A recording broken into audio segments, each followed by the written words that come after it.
Hey everyone, welcome back to Homegrown Passion. We're in the strawberry high tunnel and we've changed our nutrient formula and you won't believe the results. So stay tuned.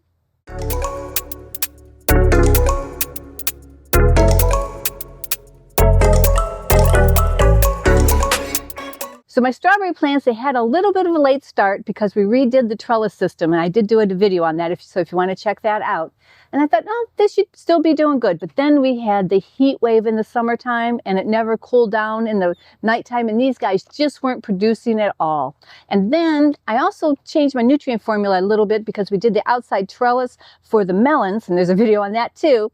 And I was trying to do the nutrients for both of these guys, and they both need separate nutrients. They need different EC and pHs. So finally dialed it in for just the strawberries, and that little bit of change, my strawberries are huge now. It's the third week of October, and they're starting to really come on. And of course, my farm market's over, but I did have a few for the last couple weeks.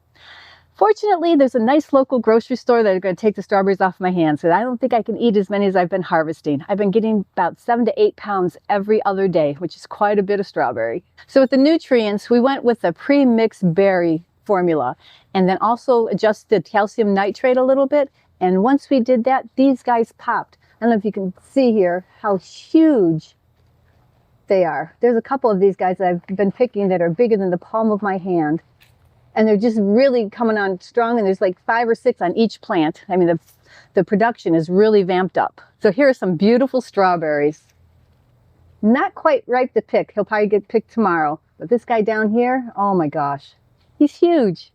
So I haven't been real diligent on rows 3 and 4 of getting all the runners off, but I did on 1 and 2, and it really made a big difference with the plants. So next week I plan on cutting these all off, and I hope they're going to be in production until the middle of December, as long as we don't have a super hard freeze. And then I'm going to put them to bed for the winter, because these are first-year plants, and then revive them for the spring, and hopefully get some big flushes in May and June.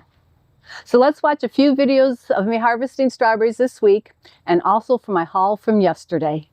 I'm so happy my strawberries are finally coming back on board. We've had nice cool days that last part of August and beginning of September here, and nice cold nights, and they're producing some beautiful fruit. And I have all my farm market customers, everybody lines up early to grab the strawberries. So I've been harvesting about 10 pounds each time, and I harvest about twice a week. So in each week it seems to be getting more and more fruit, so that's a good thing for me. A couple here I may have to leave on. It's not all the way ripe on the tip. Yeah, this is another one, but they're doing really well, and they're Albion. And I have 3 or 4 plants in each one of my beetle buckets, and my beetle buckets are half peat and half perlite, and then we topped them off with perlite to keep the fungus gnats down. That seemed to really help a lot. So I like harvesting first thing in the morning because the fruit is all nice and refreshed overnight, and it stays so much longer in the cooler. So when I'm ready to take them to the farm market, the customers have a long life with their strawberries, don't have to eat them right away. Isn't that beautiful? I think strawberries are probably one of my favorite crops to grow. I like to grow them, I like to eat them. Nature does some silly things. Look at this big, flat strawberry. Looks like 2 of them grew together. But I'm sure it still tastes good. Isn't that cool?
The original strawberry formula I was using for my nutrients worked out really well. I had some nice hauls, some nice sized strawberries, but now that we tweaked it with the new premix and changed to the calcium nitrate, the strawberries are getting huge.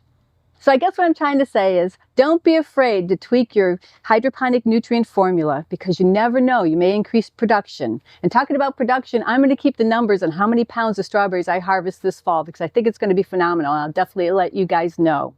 So I hope you guys liked today's video on strawberries. They're one of my favorite crops to grow. And please like and subscribe. And like always, please leave me any questions, comments, and suggestions down below. And we'll see you guys next time.